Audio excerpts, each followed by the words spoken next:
EVE Online lets its players into the abyss for free. League of Legends revealed its next patch with huge changes for Marksman and ARAM. Bless Online finally makes it to Steam Early Access, and MapleStory announced a new character who's shrouded in darkness.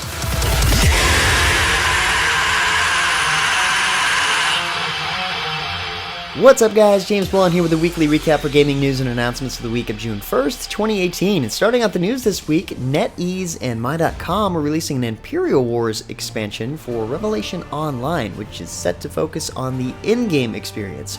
The expansion will introduce server versus server battles for control of the Imperial Frontier. The Frontier map is the largest battleground in the game, hosting a multitude of castles, towns, and camps for servers to set up and do battle over. Furthermore, each week, 2 of the game's servers will be locked into a series of activities on the Battleground map, concluding with a final 300 vs 300 PvP battle held on each Sunday. The expansion also brings in new class focus optimizations, a mercenary system, and plenty more. For a complete breakdown of the new content, hit up the video post at MMOHS.com. Likewise, Bless Online launched into its early access phase on Steam this week. Players who purchased a Founders Pack were given a 2-day head start, along with other benefits and items for being the first players to enter the game. Bless Online is buy-to-play, of course, so there's no required subscription once you've purchased the game. However, there is a subscription option that you can opt into, which grants XP boosts and exclusive costumes to your account. Items like cosmetics can still be purchased with the in-game currency, which is just earned by playing the game. Now, I've heard from some of my friends who are actually playing the game, there are some questionable items that you can obtain somehow for real cash that, for example, keep you protected from attacks once you reach the right level for open world PvP. So hopefully some of that stuff gets smoothed out during the early access. It's going to have to. Either way, for a full breakdown of the packages you can purchase to access the game currently, check out the link in the description below. Next up, CCP Games released the newest expansion for EVE Online this week. It's called Into the Abyss, and it's available for all players for free. The abysmal dead space is dangerous, uncharted territory inhabited by a hostile new faction called the Triglavian Collective.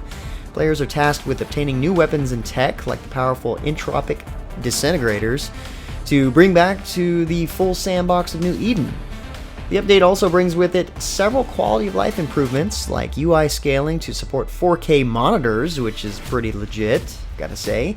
More details on that and the expansion itself at the site post at MMOHS.com. On to some not-so-sad RuneScape news this week. Solak, the tormented guardian of the Lost Grove, returns to RuneScape's world of Galenor after many millennia. He is the first new group boss to launch in RuneScape since January of 2017, and is a high-level in-game boss that can be encountered in a couple of different ways. This will offer either a more accessible or more challenging experience as players wish. A 2-player mode and a group mode for 1 to 7 players. There's no actual specific level requirements for Solak. Players ought to ensure that they have a strong enough team with high enough level gear, of course, to battle him, but should Solak be released from the evil elf spirit that controls him, players will be rewarded with powerful new crossbows and access to new pets. The creatures of the grove, that is. Solak has also debuted in the real world thanks to a new AR experience with the release of 2 snap codes that bring the Guardian of the Lost Grove to life. It's actually pretty cool. Magic the Gathering diehards have a reason to celebrate this week. Wizards of the Coast has announced that the full standard format, including all available cards across all sets in standard rotation, will be available in the June 7th updates. This update also brings the institution of the real-life standard ban list, so the PC client will exactly mirror the card limitations instituted for the physical game, which is really cool. A complete list of bans is available on the Wizards of the Coast website, if you're curious. To mark the occasion, players will receive 2 of every common and uncommon card from the incoming Kaladesh and Aether Revolt sets, as well as 1 of every rare and mythic rare cards from those sets. In addition, players will receive a playset of 15 pre-selected cards from both sets. The update also makes Quick Draft available at all times, with the set being drafted to be changed weekly. Seems like it could be some awesome news for MTG fans. Next up, Brawlhalla gets a new update, patch 3.2, which launched this past week. The patch introduces the new legend Lin Fei, who wields katars and a cannon. Has a 3 strength, 8 dex, 4 armor, and 7 speed, which in reality tends to balance itself out based on player skill anyway, but that's a lot of speed. This update also brings in a new 3-way free-for-all Brawl of the Week, addresses some controller support issues they've been having, and features a few performance optimizations as well. not at all a very big update per se, but an update nonetheless. As for some popular MOBA news, League of Legends is getting ready to drop its 8.11 patch, bringing with it a metric crap ton of changes. This patch, of course, is a part of an ongoing multi-patch pass at adjusting role tweaks and game pacing. Mages were dealt with in 8.9, jungle in 8.10, and this new update focuses on Marksman and even more jungle changes. Not to mention the debut of Pyke, the Blood Harbor Ripper, who is a lot less creepy than his teaser trailer that we saw a couple of weeks ago. Along with Pyke, we see a temporary return to Butcher's Bridge in ARAM, which happens to have some updates of its own. There are permanent quality of life changes and temporary gameplay changes coming to Howling Abyss. A huge one is the available champions pool. It will smooth out perhaps the champion select experience by letting players put those champs into the potential selection pool without having to wait to the last second to re-roll then. Another big change is that ARAM will have its free-to-play pool widened to make sure that matches are truly random and not just someone with a handful of champs making sure that they have a reasonable shot at what they want. From here on out, ARAM will have a free-to-play pool of 42 champions, and Pyke will also be in that free-to-play pool during the upcoming event. And really, this is just scratching the surface of the many changes coming to League in the 8.11 patch coming soon. Check out the full details from the patch notes rundown post at MMOHS.com.